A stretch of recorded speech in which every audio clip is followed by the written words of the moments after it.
নমস্কাৰ হেল্ল' বন্ধুসকল আৰু বান্ধৱীসকল, আজি আপোনালোকক দেখাবলৈ লৈছোঁ আমাৰ নগাঁও বৰবাজাৰত 20 টকা কৰি চব্জি বিক্ৰী হৈছে। কেজি 20 টকা কৰি বিক্ৰী কৰি আছে। আপোনালোকক গোটেইটো দেখাই আছোঁ। ভিডিঅ'টো আপোনালোকে মনোযোগ সহকাৰে ভিডিঅ'টো চাই থাকক। মই ভিডিঅ'টো এতিয়া আৰম্ভ কৰি আছোঁ।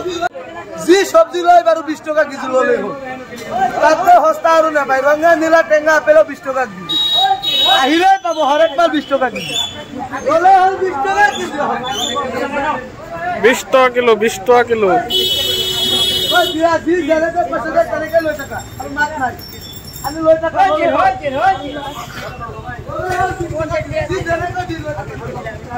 আমাৰ কাষ্টমাৰ লাগে সদায়, খালি মাল বেচা কাষ্টমাৰ লাগে মাল দি থাকা। আপোনালোকক ভিডিঅ'ৰ মাজত গোটেইটো ভিডিঅ'ৰ জৰিয়তে দেখাব পাৰিছোঁ। যি লয় 20 টকা কৰি চব্জি 20 টকা কৰি বিক্ৰী কৰি আছে। আপোনালোকে এই ভিডিঅ'টো চাই পেলাই যদি আপোনালোকে ভাল পাইছে অৱশ্যে এটা লাইক কৰিব আৰু বেছি বেছি শ্বেয়াৰ কৰিব। শ্বেয়াৰ কৰিলে চবৰ আগতে মোৰ ভিডিঅ'টো পাই থাকিব। মই ভিডিঅ' আজি ইয়াতে কৰিছোঁ। ধন্যবাদ, টাটা, বাই বাই।